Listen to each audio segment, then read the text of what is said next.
Olá, estamos aqui mais uma vez com esta oportunidade de falar com vocês sobre um tema no Conversando Sobre.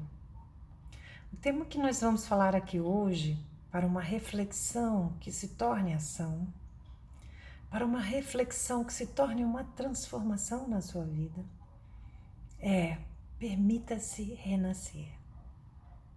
Gente, mas nós estamos falando de quê? Que tipo de renascimento é esse? Eu vou convidar você a fazer uma reflexão dentro de um parâmetro de renascimento. Um renascimento mais profundo, ou seja, do seu espírito, do seu propósito, daquilo que você veio realizar nessa terra.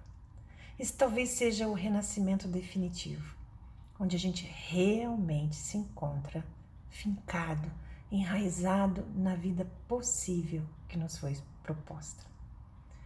Mas como que a gente vai fazer esse processo de renascer espiritualmente? Renascer no sentido de trazer a nossa luz para o mundo.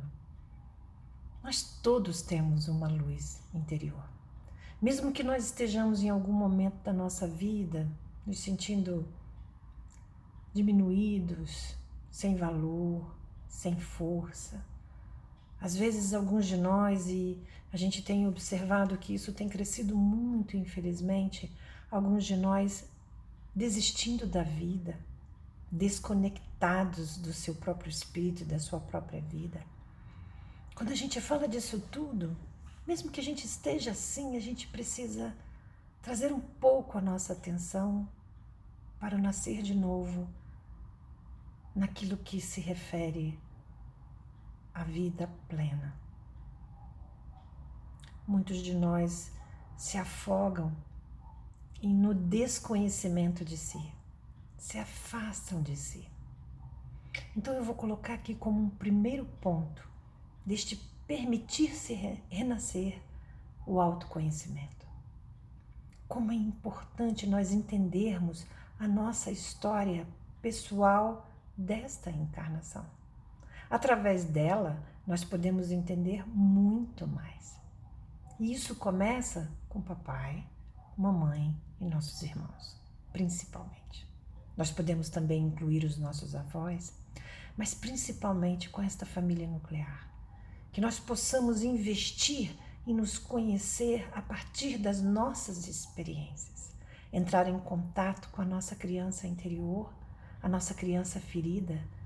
E isso, minha gente, é invariável. Todos nós temos questões não resolvidas do nosso passado. Eu costumo dizer que a criança é um saco sem fundo. Para a criança, nada está suficientemente satisfeito. Por quê? Por que será que nós fomos feitos dessa maneira, fomos programados dessa maneira? Porque assim, nessa necessidade infantil, nós aproveitamos ou buscamos a nutrição da vida no máximo que nós podemos. Quem aqui tem alguma criança sabe disso que eu estou falando.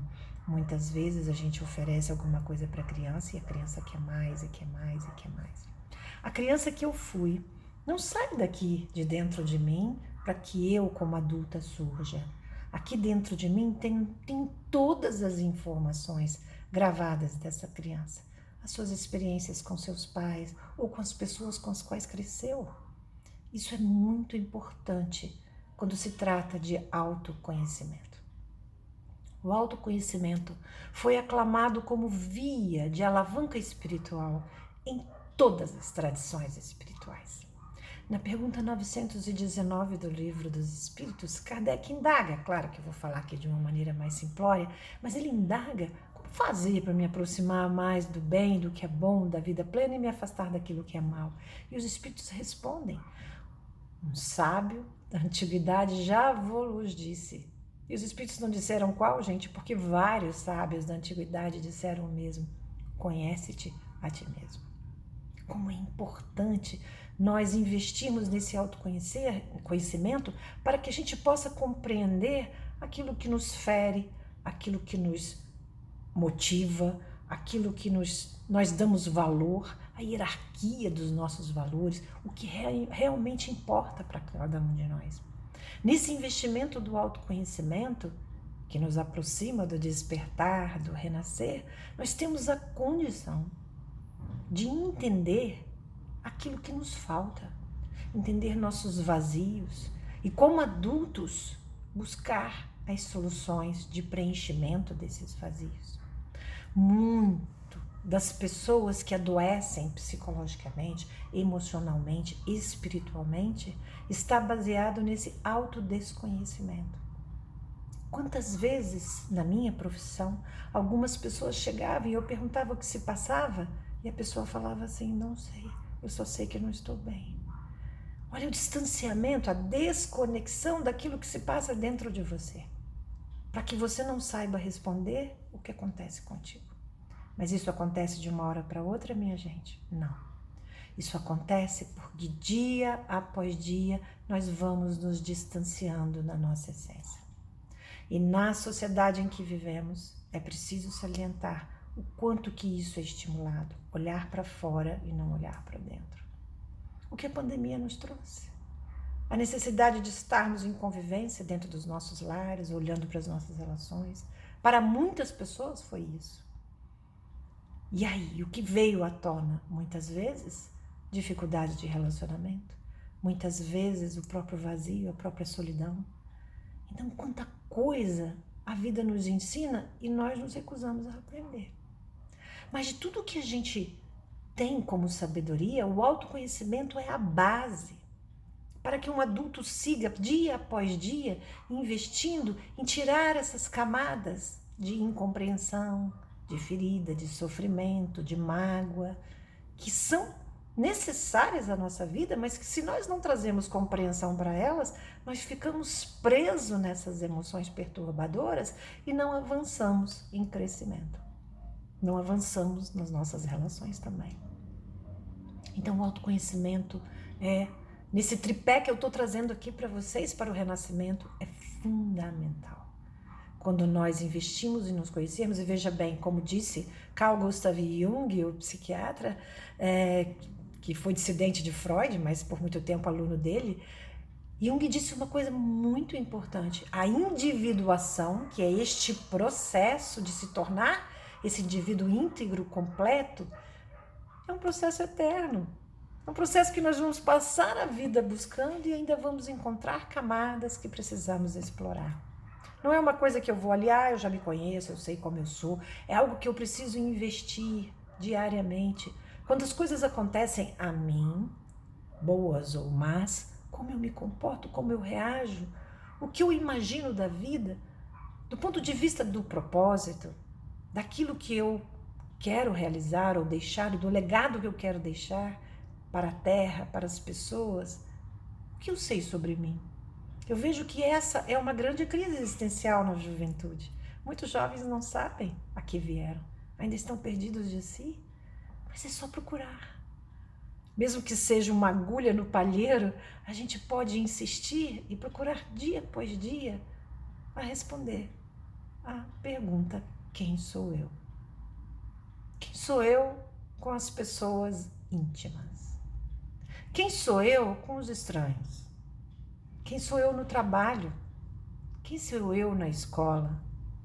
Quem sou eu diante das adversidades? Está aí um dado da inteligência espiritual, saber lidar com as adversidades. Quem sou eu comigo mesmo? Isso é muito importante entender. Num dia de 24 horas, qual o teor, qual o foco dos meus pensamentos e sentimentos? Essas perguntas, se a gente investir a respondê-las seriamente, vão nos dar pistas desse ser único, incomparável que nós somos. Infelizmente, nessa estruturação egóica da Terra, muitos de nós ainda querem ser melhores que os outros. Bert Hellinger, desenvolvedor das constelações familiares, definiu o ego, essa autoimagem que nós temos sobre nós, da seguinte forma, de uma forma muito simples. Ele disse assim: ego é eu sou o melhor. E isso trouxe na história da humanidade muita distância, muita exclusão, muita tristeza, muita separação. Quando nós entendemos como irmãos, que na verdade somos farinha do mesmo saco, somos todos aprendizes nessa escola da reencarnação, da vida, nós podemos olhar uns para os outros entendendo que aqui não é uma grande competição, apenas cada um fazendo aquilo que lhe compete. Então, quando a gente investe em autoconhecimento, nós temos a chance de compreender melhor quem nós somos.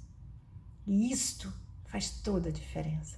Porque à medida que eu encontro a minha sombra, como disse Jung, ou seja, aqueles aspectos que eu rejeito em mim, que eu não aceito em mim, eu olho para tudo isso e abraço amorosamente, eu tenho a chance de, preenchido de amor, dar amor verdadeiramente. Aí a gente entra no segundo pilar. No segundo pilar, para esse despertar, esse renascer, é o auto-amor.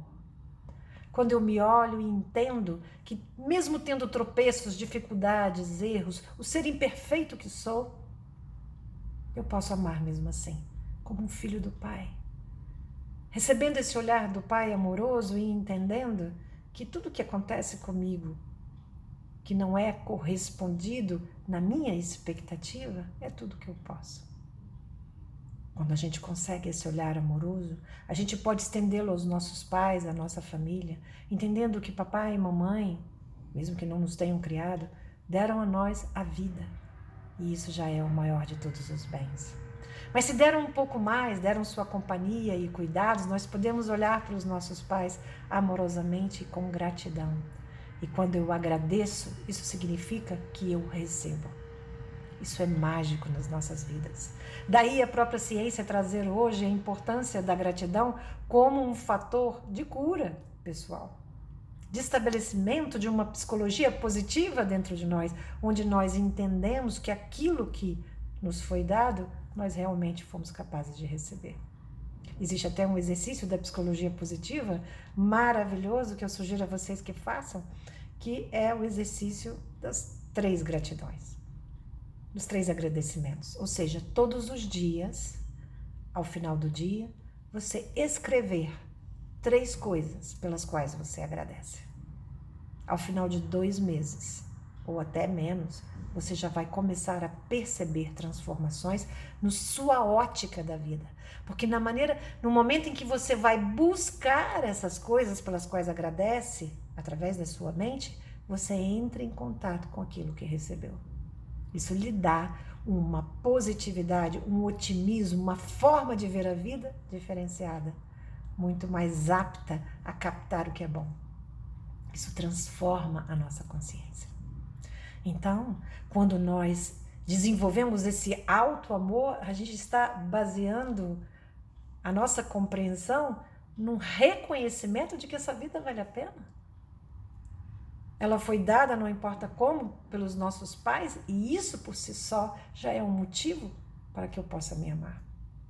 E eu me amo de inúmeras formas. Nós podemos nos amar de inúmeras formas, cuidando do nosso corpo, cuidando dos nossos pensamentos, dos nossos sentimentos, cuidando dos nossos relacionamentos, perdoando mais, aceitando mais, tendo mais paciência, tendo mais compreensão, sendo mais amorosos com os outros. Isso tudo é uma forma de se amar, de construir para si mesmo um círculo amoroso de viver. Então, quando eu tenho esse investimento no autoconhecimento, eu busco me amar do jeitinho que eu sou, olhar para os meus, para a minha origem, amando-os do jeitinho que foram, apesar das dificuldades, apesar de não terem sido perfeitos. Nós estamos aqui numa terra de imperfeitos e ainda nos indignamos quando erram conosco. Quando nós vamos aprender que na realidade todos nós estamos de alguma forma ou de outra aprendendo. Somos ainda primários nesse aprendizado em relação aos outros. Só que esperamos que os outros não sejam. E todos nós somos. Então esse segundo pilar do auto-amor faz com que a gente encha o nosso pote. E um pote cheio pode fazer o quê? Partir para o terceiro pilar, servir. Onde a gente faz essa grande virada de sair do lugar de ser servido para passar para o lugar de servir. E aí nós nos tornamos adultos responsáveis, maduros espiritualmente. Quando eu me coloco no lugar de servir, eu saio da exigência, eu saio da crítica ao outro, eu saio da cobrança de que as pessoas, os outros, têm que me atender, me satisfazer. Isso de repente pode parecer exagero da minha parte, mas se você analisar cuidadosamente, todas as vezes que você se aborreceu, se chateou, se perturbou, talvez lá dentro, no fundo de você, tenha a expectativa de que o outro te sirva e não você sirva a ele. Então são esses 3 pilares que dão a gente a chance de realmente se abrir, se permitir renascer. Renascer para uma vida espiritualmente completa. Uma vida onde a gente realmente dá, através desse corpo, a esse espírito, a chance de evoluir. Renascer para o bem, renascer para a gratidão, renascer para fazer o bem. Isso é mágico em nossas vidas. Autoconhecimento, autoamor e serviço. Que vocês possam levar para o coração principalmente, trazer daqui para cá essa profunda reflexão. E hoje, que é o único dia que nós temos, eu costumo dizer e afirmar, o momento real é aqui e agora, vocês e eu. Não existe outro momento. Tudo mais é imaginação ou lembrança. O momento é agora. Então, nesse momento perfeito do agora, nesse momento, oportunidade, qual a mudança que você gostaria de fazer na direção do autoconhecimento, na direção do autoamor e na direção do serviço? Qual será, dentro desta linha, num processo de renascer, de retomar a vida? Porque olha só, ontem nós adormecemos e de uma certa forma a vida deixou de existir, do ponto de vista da vigília e da consciência. Quando amanhecemos hoje, é claro que eu estou falando para aqueles que não trabalharam, não ficaram acordados à noite, quando amanhecemos hoje, o dia então se apresenta como uma nova oportunidade. Todos os dias são pequenas fotografias do grande renascer, da reencarnação. Então, hoje nós amanhecemos para um grande dia. Amanhã, novamente. Então, hoje, o que você se compromete, se responsabiliza, traz para a tua vida do ponto de vista do renascimento? Uma pitadinha de autoconhecimento. De que forma? Através das leituras, através da religião, através da autoanálise, através de um amigo que possa te oferecer algum dado sobre você. Faça uma pequena esquete com seus amigos, com seus familiares. O que eles acham de você? Faça perguntas sobre aquilo que eles têm de opinião, se existe alguma coisa que você pode melhorar. Alguma ação dentro do autoamor. Que cuidado você vai ter com o seu corpo, com a sua alma, com seus sentimentos, com seus pensamentos. E também o que você pode oferecer para o outro. Às vezes uma palavra, às vezes o seu serviço é simplesmente algo que você sabe fazer de muito gostoso. Hoje mesmo eu recebi uma pessoa, fez para mim umas roscas deliciosas e eu sei que ali tinha tanto amor. E aquilo ali é um serviço, aquilo ali é colocar, materializar de alguma forma um gesto seu. Então o que você pode fazer na linha do serviço? Que essas reflexões possam trazer para o coração de vocês uma compreensão maior do caminho, uma compreensão maior do propósito. E que Jesus, o nosso caminho, verdade e vida, possa ser um exemplo, um modelo a ser seguido. Não que a gente vá conseguir, talvez nessa, mas que a gente, a cada dia, se comprometa a ser um pouquinho melhor. Obrigada.